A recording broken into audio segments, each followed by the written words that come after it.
Hello guys, how are you? I'm good. My name is Utando Gudezi for those of you who do not know me, and for the returners, welcome back to the channel, you guys. To the new subscribers, Ganbona guys, and thank you so much for choosing to stay. So today I will be talking about my financial personality and the things that have helped shape my financial personality.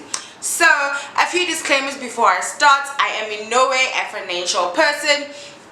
I am just sharing my experience on finances with the amount of information that I personally have.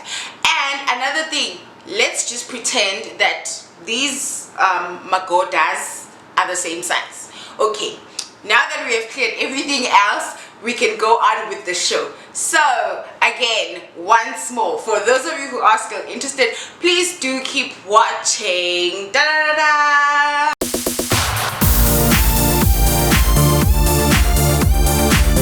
Okay, so I have decided to move from my sitting space back to my bedroom because I realized that my ring light was faulty. It did not give off white light, and honestly, when I watch the videos, I don't like the yellow light, so I'm back in the bedroom using my normal globe. It does seem to give white highlight. So yeah, we'll fix the ring light story when we get new equipment next year. Yes. Okay, so what is my financial personality? So my financial personality is that I am a spender, but I am not your typical spender. I am the type of spender that is quite careful, and that is because of certain reasons in my life, and those things I'm about to share with you guys now. Okay, so growing up, I had a very limited relationship with money, but my mom really tried to sort of introduce the concept of saving to me, because I remember I had a it was a twist. Was it a twist or something? But it had an orange, not orange, it had purple and yellow colors. Twist, something twist, I remember. So I had that, and she used to save 2 rand coins for myself at that time. So you guys can imagine this. I'm talking about 2001, 2002. I already had what I called iskokokoko, and I used to spend that money. I used to spend it like never before. I don't know how my mom planned it out, like how it was supposed to work. I don't know.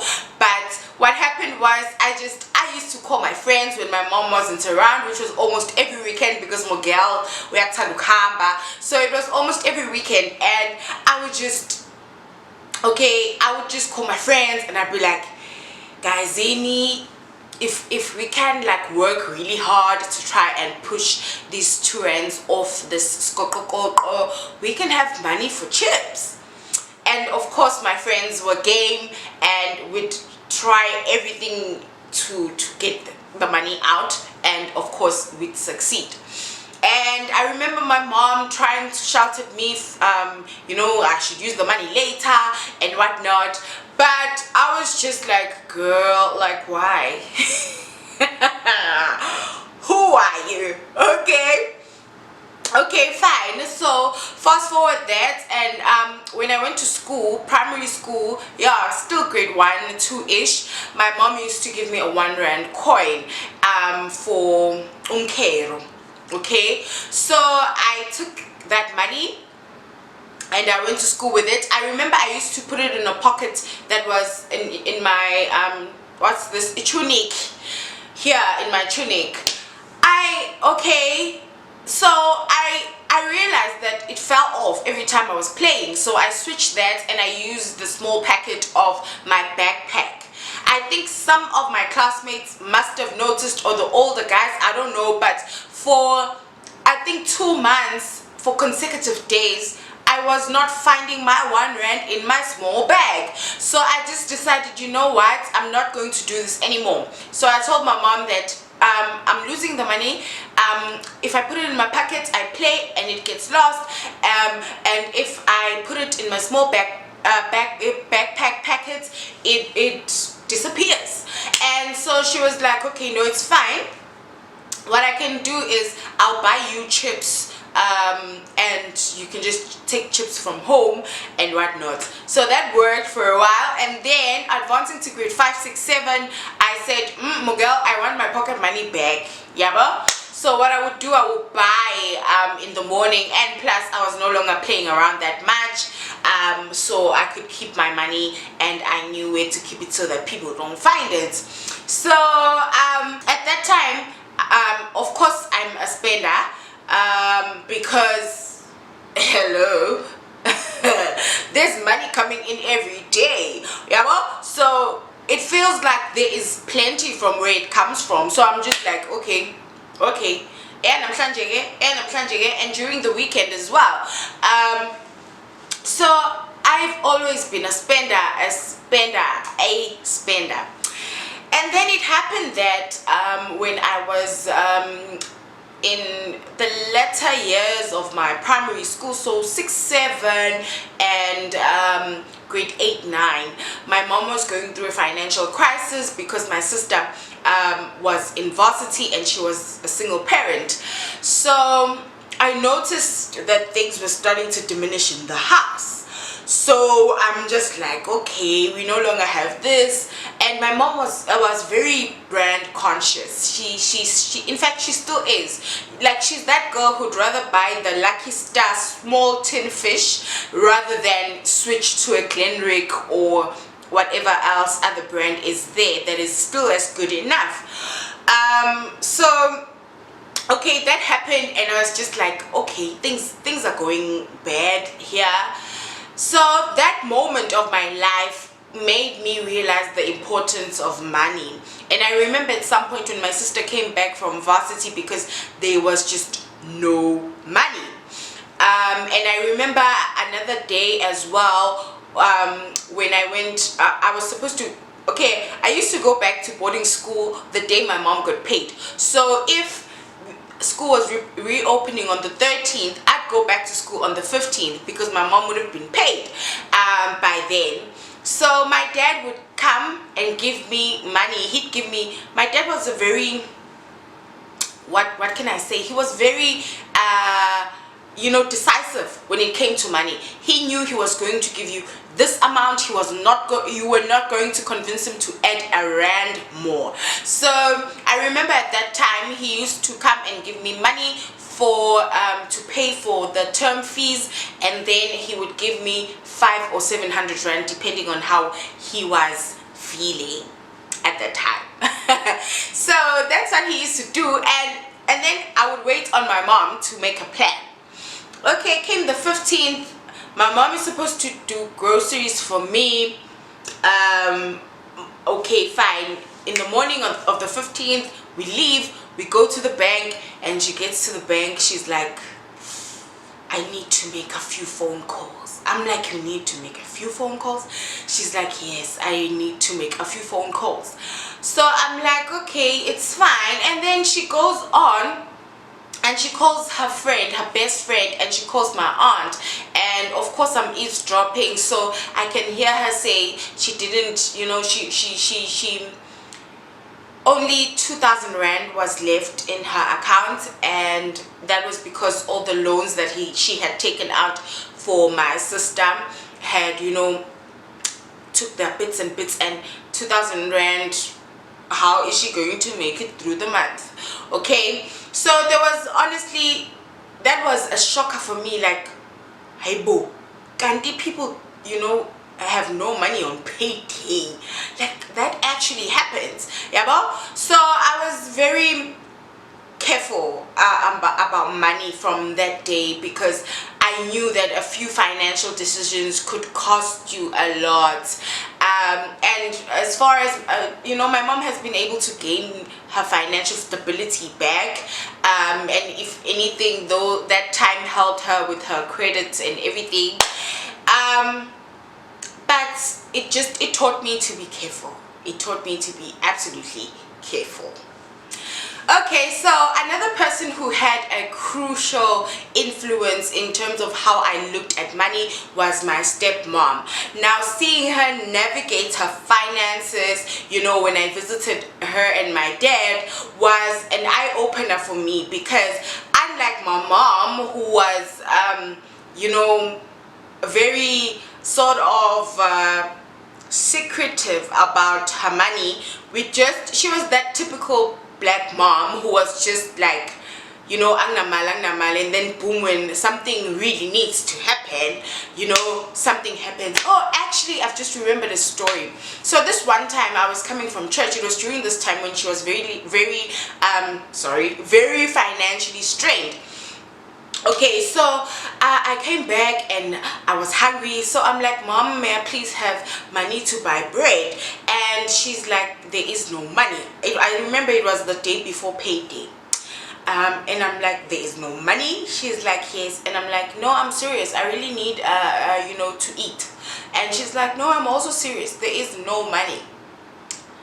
And guys, so I sobbed. I sobbed. I cried and then she was just like, she has this thing when she goes, and then she sweats when she's like very frustrated. And then she wiped her face and she was like, Hambes Kwameni, and take, a 10 rand note and buy half a loaf.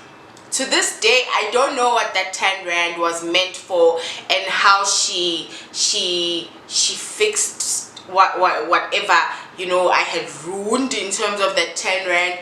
But that's exactly who she was. She was that person where she'd say ang and then boom, when something very like critical happens, Mugel would come up with something. Yeah, but what I liked about my mom was that she was very honest about money. If he koni kona, if he ngeki ayiko. And I remember she used to make us wait, like typical wait for the month to end type of thing.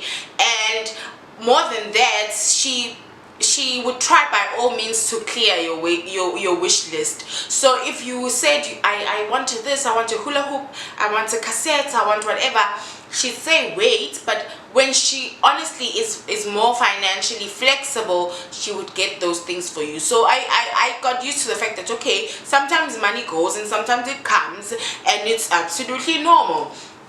Whereas on the other side with my stepmom, she still is a saver. She is a saver. I remember when I used to go into that house, if you were sent to the shops, you better come back with every penny, because there is a bag for 10-cent coins, there is a bag for 2 rand coins, there is a bag for 10 rand notes, there is a bag for 50 rand notes. There was always money lying around in that house. I remember asking her, like, why don't you get a helper? And she's like, no, I'm too careless, I leave money everywhere, and so I wouldn't be able to maintain a helper, because it would now require me to keep hiding things and whatnot. Okay, fine. So Mugel, she saves every bit and every penny, and I think the fact that she was married is the one thing that helped her, because otherwise I don't know, like, I don't know what that woman would do, because she saves like never before. She believes in buying things cash, whereas the other one is like, she believes Utinje, debt is life. Okay, so now here I was looking at these two people. My stepmom used to take the newspaper and look for the specials in every supermarket, and she'd decide in which store to buy this and that and that. And for me, I felt like the finances of my stepmom were safer, because she always knew, she always had financial security. There was never a point in time where I saw her stress over not having money. She would stress over spending the money that she has, and never over spending money. Whereas with my mom, Mugel Mugel is like, debt is life. Debt is life. Yeah, well, so those things influenced me. So now, looking at myself now, I am a careful spender because of those experiences in my life. I never want to be like my mom and be at a point where there is absolutely nothing I can do if I could have controlled the situation. So for example, I am employed on a contract basis, and say that was to end, I would want to have at least a plan on how I am going to live with whatever money that I have saved up for at least 3 months, taking into consideration that I'll be looking for employment, and possibly in 3 months time I would have gotten something. Yeah, bo. So I'm very careful. I am that girl Gemanja Nami who takes you know specials at the shops, and she decides to buy this, to not buy this. If something is on special, I buy a bulk of that. If something is cheaper somewhere else, I will rather go that other shop. I'm that girl. But luckily, because I am in a better financial position right now, I do splurge. I splurge. That's why I say I'm a spender. I am naturally a spender. I remember the first time I started religiously saving was after a boyfriend had suggested it to me, and he was unemployed at the time, and he said he was saving off his allowance that he got at home. And I was like, okay, if he could save, I mean, I can do it. And so I started saving as well. And it wasn't even about the amount of money, it was about getting into the habit. And to this day I thank him for that, because had he not come into my life and introduced that to me, I wouldn't be a saver. And now I am that girl who pays herself first, and then does everything that needs to be paid for, and then whatever is left from that, then I splurge. Like, I'm that girl who is easily influenced by Instagram, like it's not even for me. Like, I buy, guys, but the one thing about me is that I don't buy things that I know that I'm not the target market of, whether it is in terms of, okay, I might deviate in terms of, do I really need this, do I really use this, but I generally stick to a target market that speaks to me. And then there are things that I like that I waste money on. I love good cake. I will spend 150 rand on a slice of good cake. I'm that girl. I love handbags, and as much as I won't spend a lot of money on a handbag, but I have multiple useless handbags that I don't even use half of the time, because I only really carry one handbag. And I love shoes as well, so I buy unnecessary shoes. Perfume, I go in hard with the perfume. I'm that girl. So with the things that I really like, toilet paper, yeah, 2-ply toilet paper, 2-ply toilet paper. Unless I am unemployed, babes, it is 2-ply toilet paper, whether it was from in service, whether it was, yeah, girl, 2-ply toilet paper. Okay, so yeah, basically, so that's what has informed my personality, guys. Basically, my life experiences in terms of finances have influenced how I relate to money. I'm very careful. I love seeing it go, but not all of it, because I don't want to find myself in that position where I once saw my mom and I'm just like, no, we are going to spend, but we are going to be careful about how we do it. So please do comment in the comment section on what is your financial personality, and maybe even don't tell me, just go and study yourself and think about the things that have informed your financial personality. What is your financial personality? Are you a spender? Are you a saver? What type of person are you financially? Because I know for sure I am a spender who is careful, but I definitely do splurge. I I splurge. And I've been watching YouTube videos on, you know, things I regret purchasing in my 20s, and I'm sure once I get to 30, hopefully I'll still be in the YouTube streets. So I am looking forward to making that video, or I might even make one next year of the things that I feel like, you know, I've wasted money on so far. But yeah, I am that girl, the spender who is careful. So please do share your financial personality in the comment section. Please do not forget to like the video, subscribe, please. I am almost at 400 people. Help the girl get there. Yeah, please subscribe to the channel, and I am looking forward to seeing you guys in the next video. Thank you so much for the support. I love you for it. Bye.